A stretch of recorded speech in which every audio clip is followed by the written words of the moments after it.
तो देखिए, लखनऊ में सपा दफ्तर पर समाजवादी पार्टी के सांसदों की मीटिंग हुई है और अखिलेश यादव ने आने वाले चुनाव को लेकर सभी से बातचीत कर रणनीति तय की। मीटिंग के बाद सांसदों ने आखिर क्या कुछ कहा है, वो आपको सुनाते हैं। गठबंधन को बनाने में महत्वपूर्ण भूमिका निभाई।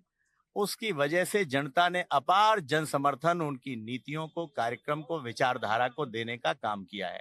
और धौरारा सहित पूरे उत्तर प्रदेश में जनता ने समाजवादी पार्टी के कार्यक्रम, विचारधारा और नीतियों पर मुहर लगा करके उसे देश की तीसरी नंबर की पार्टी बना दिया है। कोई चुनौती नहीं थी, पार्टी मजबूती के साथ लड़ रही थी, हमारे सारे नेता मजबूती के साथ लड़ रहे थे। और खास बात ये थी कि जनता चुनाव लड़ रही थी और सिर्फ राष्ट्रीय उपाध्यक्ष नहीं, उत्तर प्रदेश सरकार के आधा दर्जन मंत्री, स्वयं पीडब्ल्यूडी मंत्री जो वहां से प्रतिनिधित्व कर चुके हैं, केंद्रीय मंत्री उस समय रहे थे, और उसके साथ साथ बीजेपी के प्रदेश अध्यक्ष, दोनों डिप्टी सीएम की 4-4 जनसभाएं, उत्तराखंड के मुख्यमंत्री, उत्तर प्रदेश के मुख्यमंत्री और स्वयं प्रधानमंत्री जी की भी सभा हुई। लेकिन उसके बाद भी समाजवादी पार्टी इंडिया गठबंधन के कार्यकर्ताओं ने, हमारे सभी नेताओं ने और जनता ने भारतीय जनता पार्टी को जबरदस्त शिकस्त देने का काम धौरारा में किया है। बदलाव के लिए अब की बार वोट डाला है और मुद्दों पे वोट डाला है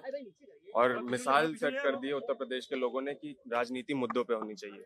देखिए, अब हमको अपने लोगों की आवाज संसद भवन में बहुत बुलंदी से उठानी पड़ेगी और उत्तर प्रदेश की आवाज और मजबूती से गूंजेगी। संसद भवन में सबसे तीसरी लार्जेस्ट पार्टी समाजवादी पार्टी उभरी है, तो यकीन के साथ कह सकता हूँ हम सभी सांसद मिल करके उत्तर प्रदेश की मान सम्मान की लड़ाई संसद में लड़े। देखिए, जैसे मैंने कहा कि उत्तर प्रदेश की जनता ने, सर्वसामान्य जनता ने अब की बार मुद्दों पे वोट डाला है। महंगाई, बेरोजगारी के साथ साथ पेपर लीक और किसानों का मुद्दा बहुत बड़ा मुद्दा था, तो मुद्दों पे राजनीति हुई, मुद्दों पे बदलाव के लिए वो वोट डाला है और मुद्दों के लिए ही हमारे सांसद चुने गए। हम उनके युवाओं के लिए बेरोजगारी एक बहुत बड़ा मुद्दा है। सांसद जी के द्वारा वहाँ के लोग उपेक्षित थे और भारतीय जनता पार्टी की नीतियों में विश्वास उठ गया था लोगों का, और हमारे नेता राष्ट्रीय अध्यक्ष जी का कुशल नेतृत्व का देन है कि वहाँ से सुल्तानपुर से हमको मौका मिला।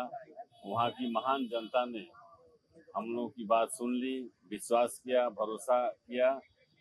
सुल्तानपुर की जनता स्वागत। डॉक्टर संजय के दिन खत्म हो चुके हैं। लूट खसोट, बेईमानी, चीटिंग करके जनता को धोखा देकर, निषाद समाज के लोगों को धोखा देकर सत्ता में काबिज हो गए।